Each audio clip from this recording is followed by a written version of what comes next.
God gives each of us talents. One of the talents that God did not give me was to be a missionary and convert people to the faith. It took me a long time. I was still thinking I could do it yesterday. However, when you're in the final act of the play and you look off the stage left and you see a fat lady there with a sheet of music and she's getting ready to step out and sing,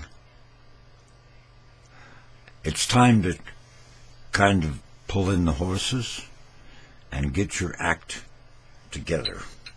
So I'm trying to do that. And I'm trying to discern things, first of all, in the comments that came in for my attempt at missionary work yesterday.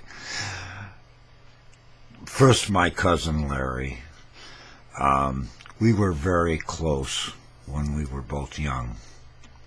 We shared a lot of interests together. He would visit me, I would visit him.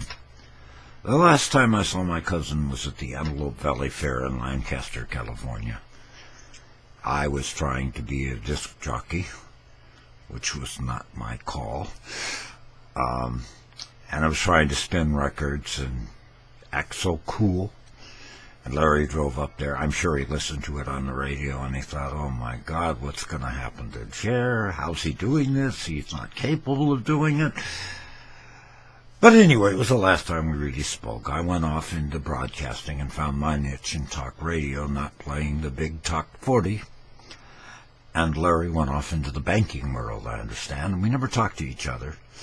But after 50-some years, I remember Larry very well.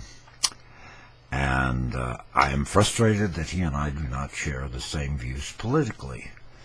I generally don't talk to people that don't share my views politically because they have their idea, I have mine. And again, even in politics, I'm not a missionary. Then, Jamal, I can't even pronounce your name. You have to go, apparently, past the master's degree level to understand her name. But he, I don't know. These names are confusing to me. I understand what you said. And a lot of this, I think, is where we're at on the board. I'm trying to figure out where I'm at. I'm trying to figure out where my church is at.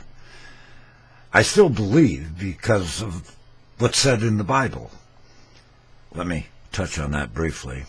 Simon Peter, not the brightest of apostles. He was a fisherman. And he didn't always do things exactly right. Yet Christ says unto him, he says, thou art Peter, changes his name. And upon this rock, because Peter means rock, I shall build my church, and another world shall never prevail against it. What you bind on earth shall be bound in heaven. Now, we have a theological problem with this because some people think he was talking about a physical rock. I don't think so. A rock, bind on earth, bound in heaven. I think that was the start of the Christian church. That's what I believe. And logic tells me that there's so many things that I, in my brain, cannot understand that I have to just refer to faith.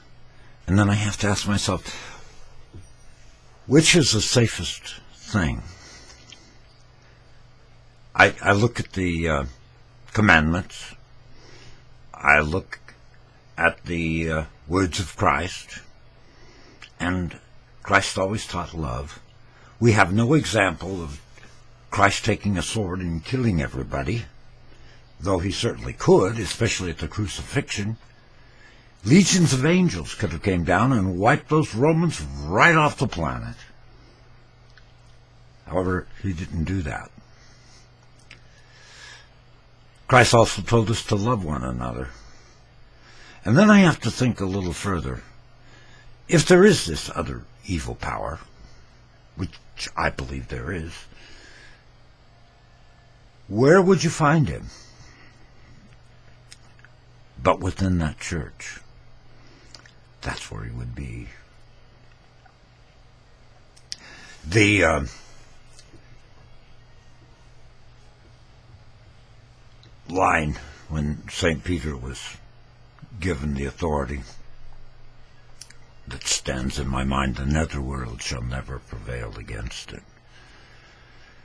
Then, of course, we had Vatican II. I'm not sure about Vatican II.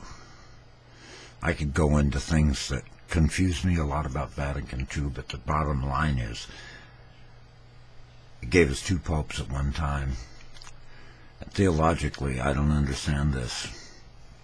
It had happened once before, but that kind of worked itself out. But in this day and age, it's a mystery to me how that could happen. In fact, it must have been a mystery or concern to God, because the night that happened, St. Peter's Cathedral was hit not once, but twice with lightning. They say lightning never strikes twice in the same place. Well, it did that night. St. Francis of Assisi was told to rebuild the church. And then we have an earthquake, and the church that St. Francis of Assisi built fell down. We have to ask ourselves, what could that mean? I don't know. These things all baffle me. But I still believe that there are things far greater than us that we cannot understand. And the words that Christ spoke to us are a pretty good model for life. We can go into story after story of what was so special about this Jesus Christ and his mother. But in the sense of brevity, all I can say is I don't want to argue with you. You have your thoughts. I'm a failure as a missionary. So, peace be with you, okay? Bye.